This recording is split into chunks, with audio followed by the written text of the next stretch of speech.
ओम नमः शिवाय। शिव पुराण की जय हो। चौथा अध्याय। ब्राह्मण बोले, नारी तुम सौभाग्यशाली हो जो भगवान शंकर की कृपा तुम पर हुई और शिव पुराण की कथा सुनकर समय से अपनी गलती का एहसास कर लिया।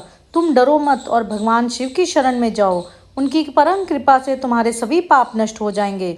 मैं तुम्हें भगवान शिव की कथा सहित बताऊंगा, जिसके द्वारा तुम्हें सुख देने वाली उत्तम गति प्राप्त होगी। शिव कथा सुनने से तुम्हारी बुद्धि शुद्ध हो गई है और तुम्हें पश्चाताप हुआ है तथा मन में वैराग्य उत्पन्न हुआ है।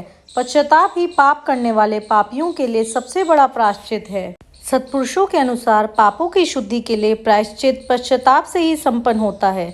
जब मनुष्य अपने कुकर्म के लिए पश्चाताप नहीं करता, वह उत्तम गति प्राप्त नहीं करता, परंतु जिसने अपने कुकृत्य पर हार्दिक पश्चाताप किया है, वह अवश्य उत्तम गति का भागीदार होता है। इसमें कोई शक नहीं है।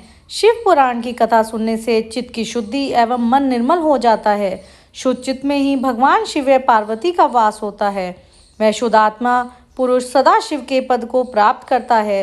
इस कथा का श्रवण सभी मनुष्य के लिए कल्याणकारी है, अतः इसकी आराधना व सेवा करनी चाहिए।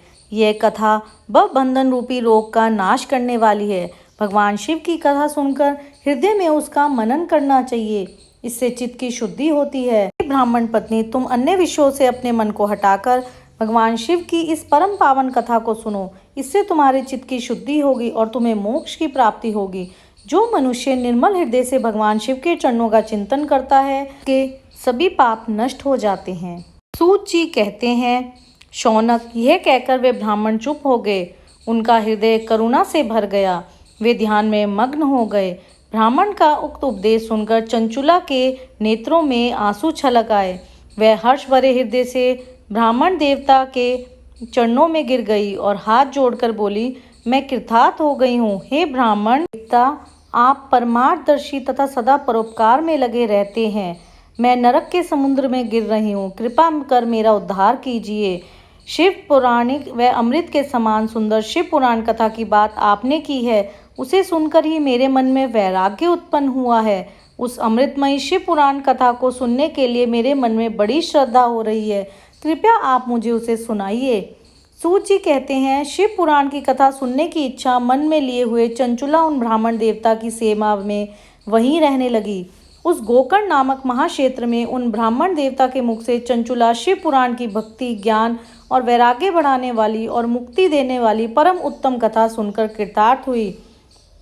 उसका चित्त शुद्ध हो गया। वह अपने हृदय में शिव के सगुण रूप का चिंतन करने लगी। वह सदैव शिव के सच्चिदानंदमय स्वरूप का स्मरण करती थी।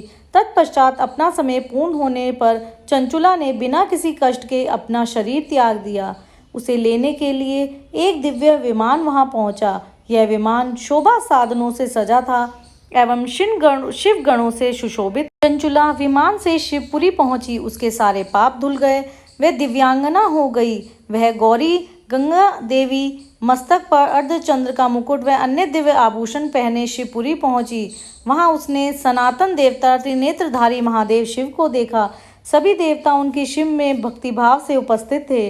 उनकी अंग कांति करोड़ों सूर्य के समान प्रकाशित हो रही थी। 5 मुख और हर मुख में 3-3 नेत्र थे। मस्तक पर अर्धचंद्राकार मुकुट शोभायमान हो रहा था। कंठ में नील चिन्ह था। उनके साथ में देवी गौरी विराजमान थी, जो विद्युत पुंज के समान प्रकाशित हो रही थी। महादेव जी की कांति कपूर के समान गौर थी। उनके शरीर पर श्वेत वस्त्र थे। इस प्रकार भगवान शिव के परम उज्ज्वल रूप के दर्शन कर चंचुला बहुत प्रसन्न हुई। उसने भगवान को बारंबार प्रणाम किया और हाथ जोड़कर प्रेम और आनंद और संतोष से युक्त हो विनीत भाव से खड़ी हो गई। उसके नेत्रों से आंसू बहने लगे। भगवान शंकर व भगवती गौरी उमा ने करुणा के साथ सौम्य दृष्टि से चंचुला को देखकर अपने पास बुलाया। गौरी उमा ने उसे प्रेम पूर्वक अपनी सखी बनाया।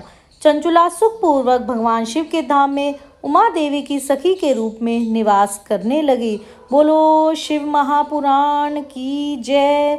चौथा अध्याय समाप्त। अगर आपको ये वीडियो अच्छी लगी हो, सब्सक्राइब, लाइक एंड शेयर। सावन के इस पवित्र महीने में ओम नमः शिवाय बोलना और लिखना ना भूलें।